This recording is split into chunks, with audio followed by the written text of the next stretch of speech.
During this section of the DVD, I'd like to talk briefly about the all-important tripod.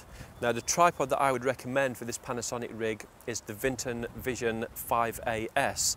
As you can see, this Panasonic camera is fully loaded with quite a lot of accessories. You've got a Keypro mini digital recorder on the back, you've got the Crozio matte box on the front, a Carl Zeiss compact prime lens, a follow focus unit, and the rails. So all of this adds up to quite a considerable weight. So the Vinton Vision 5AS is perfectly suited and will balance this rig to perfection.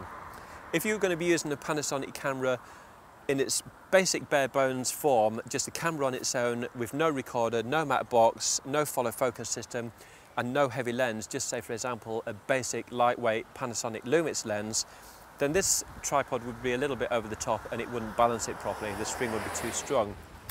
So if you're using just a basic camera with a lightweight lens and nothing else, I would recommend the Vinton Vision Blue tripod that's got a lighter string in it, that's designed more for DSLRs and smaller lightweight cameras without all the add-ons.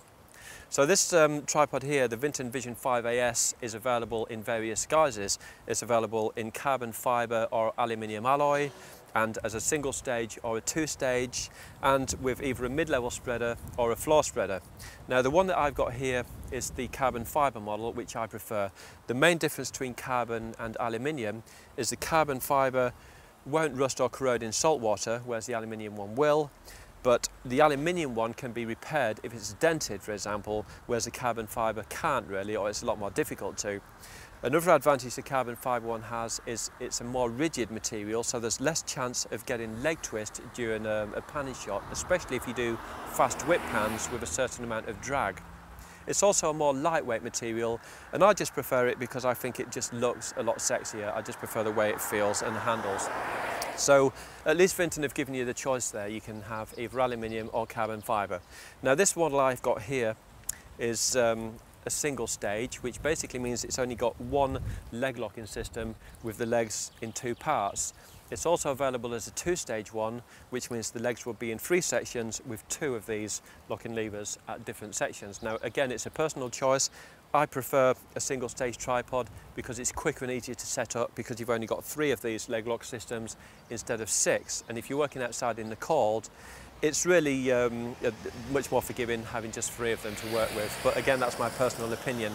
A disadvantage of having a single stage is that when it's collapsed, it is 5 or 6 inches longer than a two-stage system. But unless you've got the smallest car boot in the world, then it's not really much of a big deal. And again, it's personal choice, and Vinton have given you the option of either a single stage or a two-stage.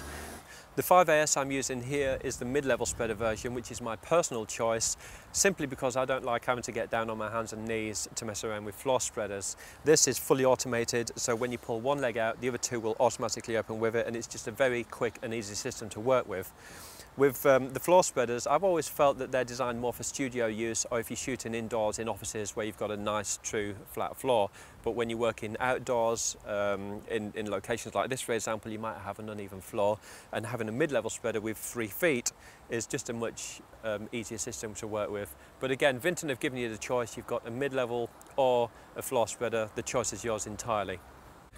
Vinton are one of the few manufacturers to have perfected their balance system, and the one that's built into the 5AS is absolute perfection. It's one of the best I've ever used. You'd be amazed at how many people don't know what a balancing system does, or at least how to set it up. Quite often I ask cameramen if they know how to set up and balance a tripod, and they'll say yes, you simply turn this dial underneath here, level the tripod off with the spirit bubble and lock it off. Well, that's not actually balancing, that's simply leveling the tripod off, as you probably know.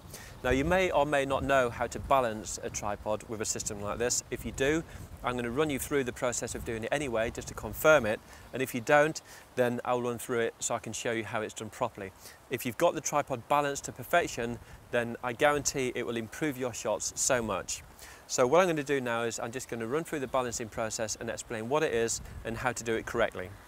So the first thing that you've got to do is find the camera's centre of gravity point. But before you do this, it's important that you have any accessories attached to the camera that are going to be used. So the digital recorder's on the back, the matte box is on the front, the lens is on, the focus pulling rig's on. Anything else that you might be using, like an on-camera light, make sure all these things are attached to the camera first before trying to find its centre of gravity. So, to find the camera's centre of gravity, what you do is you basically pick the camera up and you let it hang via the handle, and the aim is to get the camera to line up horizontally with the floor. So this, for example, wouldn't be lined up horizontally. As you can see, it's back heavy. Now, by moving my fingers towards the back of the handle and letting it dangle, that is pretty much horizontal to the floor in about that position. So once we've found the camera's centre of gravity point, which is about here, you then draw an imaginary line straight down the side of the camera to the bottom, and then we put the camera back on the tripod and continue with the balancing process. Now, it's important to get the tripod plate lined up with the central point of gravity on the camera. You don't have to get this 100% because if it's not 100%, you can actually move the camera back and forth within the head like so to make fine adjustments. But I personally like to get the tripod plate bang in the middle. It's all about preparation, and getting this right at this stage will make balancing the tripod easier at a later stage. So the next stage of the balancing process is to make sure you have the pan and tilt locked off and that all the drag controls are dialed out to 0, so there's no drag anywhere, and also that the balance is dialed out as well, so there's no balance being turned in there at all. And then holding the camera, you unlock the tilt and see if the camera will basically sit balanced perfectly. In this case, you can see that it wants to actually drop forward slightly. So what I'm going to do is, I'm just going to loosen up the tripod plate and slide the camera back about 1 centimetre and then lock that off, just so I can get the camera to sit naturally in that position. What we're trying to achieve here is kind of a seesaw effect where the balance and weight at each end, the front and the back, is exactly the same, so that it requires the same amount of pressure to get the camera to fall either forwards or backwards, like so. Now, as you can see, if I let go of the camera, it will actually fall down and it will bash against the tripod legs. So what we're trying to do is just to get it to basically sit bang in the middle, perfectly balanced, so we have the same amount of weight at the front and at the back. So that's a starting point. It's perfectly balanced. So the next stage is to actually dial in the spring on the balance control to get the camera to not fall down, like so, to the front or to the back. So to do this, I'm just going to come around to the front here and start to dial in balance. Now, we're going to hold the camera down at about a 45-degree angle like that, keeping my finger on it to prevent it falling, and I'm going to continue to dial in balance here and keep checking it until it gets to a point that the camera doesn't actually fall down forward. And what this is doing, it's actually tightening up the spring inside the head to force the camera to actually pull back to this position. But we don't want to do this too much that it will actually pull the camera upwards, because that would defeat the object. So we're getting there. We're going to dial in a little bit more, a wee bit more. Now, as you can see, that looks about right there. So the camera will sit there, and if we move it forward and take your hand away from the pan handle, it's not actually going to fall down and hit the leg. It will stay as if by magic in that position. Now, just to demonstrate the spring in this one, if I keep going,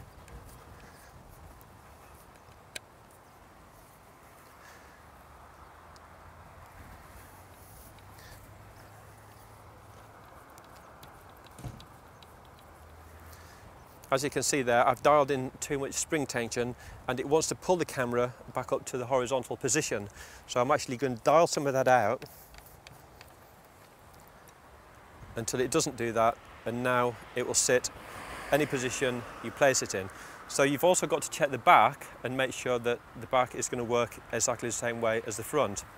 So it's not actually going to fall, it's falling down a little bit there, so I'm just going to make a small adjustment to the tripod head, the plate that is, and slide it forward a little bit, and then just double check that.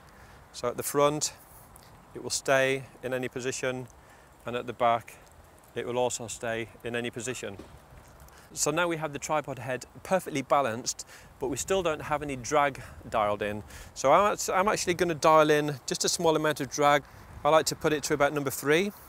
And the same for the pan, I'm going to put that to about number 3 also, which gives a nice amount of drag control for both pan and tilt. So now that we've got this camera and the head all perfectly balanced up, this means you can actually go in or out of any shot and let go of the pan handle, and the camera, as if by magic, will stay in that position. Now, this is great for those establishing shots where you might start on the sky and then you would basically tilt down to reveal the building or whatever it is you're filming at the bottom, and then you can take your hand away and the camera will stay there all day long. Now, the advantage to doing this is that when you get to the end of a shot, normally you might come down into it, and when you get there, you'd have to stand there and hold the pan handle for another 5 or 10 seconds until you get the handle at the end of your clip, or for the duration of the clip you want. Now, as long as your hand is on the pan handle, your body might be moving, and that could be causing the shot to move. But by having the tripod head perfectly balanced like this, you can come down into your shot like so, stop at the end, and then literally take your hand away, and you can leave the camera there all day long to record another 10, 20 seconds without any worry or concern that the shot is going to be wobbling because of your hand being on the pan handle. So this is the Vinton Vision 5AS tripod. It's definitely one of the best tripods I've ever used, and it's certainly the tripod that I would recommend for the Panasonic AF101 when it's rigged up like this with all these accessories. The balancing system on this tripod is absolutely perfection, and I guarantee that it will make your shots much more professional.